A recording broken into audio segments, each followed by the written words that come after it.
पाठ 8 पेड़ पौधों की बात। मिट्टी के नीचे बहुत दिनों तक बीज पड़े रहे। महीने 2 महीने इसी तरह बीतते गए। सर्दियों के बाद वसंत आया। उसके बाद वर्षा की शुरुआत में 2-1 दिन पानी बरसा। अब और छिपे रहने की जरूरत नहीं थी। मानो बाहर से कोई शिशु को पुकार रहा हो। और सोए मत रहो, ऊपर उठ जाओ, सूरज की रोशनी देखो। आहिस्ता आहिस्ता बीज का ढक्कन दरक गया। 2 सुकोमल पत्तियों के बीच अंकुर बाहर निकला।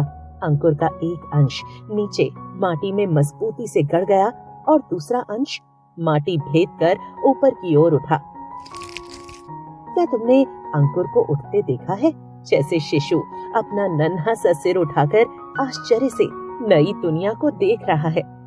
गाछ का अंकुर निकलने पर जो अंश माटी के भीतर प्रवेश करता है उसका नाम जड़ है, और जो अंश ऊपर की ओर बढ़ता है उसे तना कहते हैं। सभी गाछ बिरछ में जड़ व तना ये 2 भाग मिलेंगे। यह एक आश्चर्य की बात है कि गाछ बिरछ को जिस तरह भी रखो, जड़ नीचे की ओर जाएगी व तना ऊपर की ओर उठेगा। एक गमले में पौधा था। परीक्षण करने के लिए कुछ दिन गमले को औंधा लटकाए रखा। पौधे का सिर नीचे की तरफ लटका रहा और जड़ ऊपर की ओर रही। तो एक दिन बाद क्या देखता हूँ कि जैसे पौधे को भी सब भेद मालूम हो गया हो। उसकी पत्तियां और डालियां टेढ़ी होकर ऊपर की तरफ उठाई तथा जड़ घूमकर नीचे की ओर लटक गई। तुमने कई बार सर्दियों में मूली काटकर बोई होगी, देखा होगा। पहले पत्ते व फूल नीचे की ओर रहेंगे। कुछ दिन बाद देखोगे कि पत्ते और फूल ऊपर की ओर उठाए हैं। हम जिस तरह भोजन करते हैं, गाछ बिरछ भी उसी तरह भोजन करते हैं। हमारे दांत हैं, कठोर चीज खा सकते हैं। नन्हे बच्चों के दांत नहीं होते, वे केवल दूध पी सकते हैं। गाछ बिरछ के भी दांत नहीं होते, इसलिए वे केवल तरल द्रव्य या वायु से भोजन ग्रहण करते हैं। गाछ बिरछ जड़ के द्वारा माटी से रसपान करते हैं। चीनी में पानी डालने पर चीनी गल जाती है। माटी में पानी डालने पर उसके भीतर बहुत से द्रव्य गल जाते हैं। गाछ बिरछ वे ही तमाम द्रव्य सोखते हैं। जड़ों को पानी न मिलने पर पेड़ का भोजन बंद हो जाता है, अतः पेड़ मर जाता है। सूक्ष्मदर्शी से अत्यंत सूक्ष्म पदार्थ स्पष्टतया देखे जा सकते हैं। पेड़ की डाल अथवा जड़ का इस यंत्र द्वारा परीक्षण करके देखा जा सकता है कि पेड़ में हजारों हजार नल हैं। इन्हीं सब नलों के द्वारा माटी से पेड़ के शरीर में रस का संचार होता है। इसके अलावा गाछ के पत्ते हवा से आहार ग्रहण करते हैं। पत्तों में अनगिनत छोटे छोटे मुंह छिद्र होते हैं। सूक्ष्मदर्शी के जरिए अनगिनत मुंह पर अनगिनत होंठ देखे जा सकते हैं। जब आहार लेने की जरूरत ना हो तब दोनों होंठ बंद हो जाते हैं। जब हम श्वास लेते हैं और उसे बाहर निकालते हैं तो एक प्रकार की विषाक्त वायु बाहर निकलती है।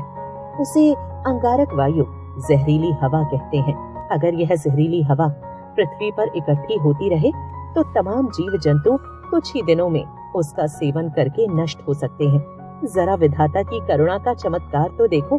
जो जीव जंतुओं के लिए जहर है, गाछ बिरछ उसी का सेवन करके उसे पूर्णतया शुद्ध कर देते हैं। पेड़ के पत्तों पर जब सूर्य का प्रकाश पड़ता है तब पत्ते सूर्य ऊर्जा के सहारे अंगारक वायु से अंगार निःशेष साफ कर डालते हैं। प्रकाश न मिलने पर पेड़ पौधे बच नहीं सकते। गाछ बिरछ की सर्वाधिक कोशिश यही रहती है कि किसी तरह उन्हें थोड़ा सा प्रकाश मिल जाए। यदि खिड़की के पास गमले में पौधे रखो तब देखोगे कि सारे पत्ते व डालियां अंधकार से बचकर प्रकाश की ओर बढ़ रही हैं। वन में जाने पर पता चलेगा कि तमाम गाछ बिरछ इस होड़ में सचेष्ट हैं कि कौन जल्दी से सिर उठाकर पहले प्रकाश को झपट ले।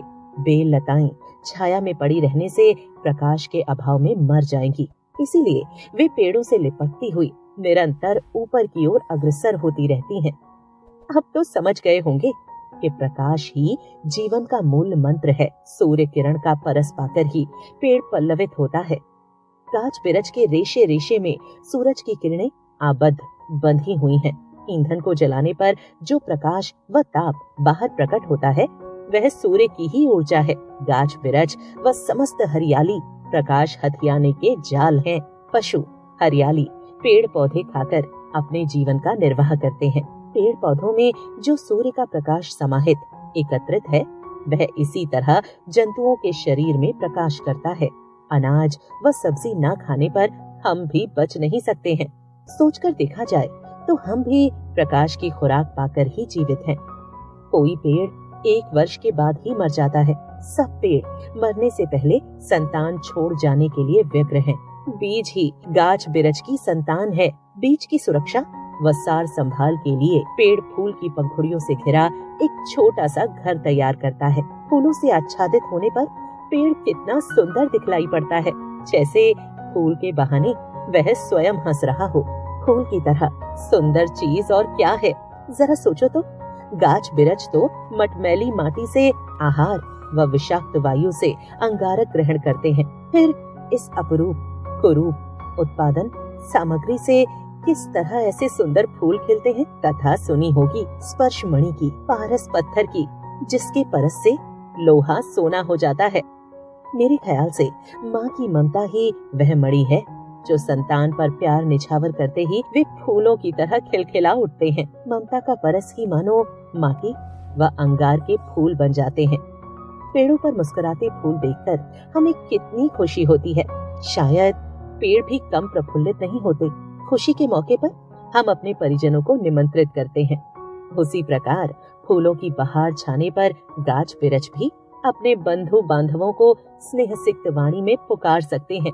मधुमक्खी व तितली के साथ बिरछ पेड़ों की चिरकाल से घनिष्ठता है। वे दल बल सहित फूल देखने आती हैं। कुछ पतंगे दिन के समय पक्षियों के डर से बाहर नहीं निकल सकते।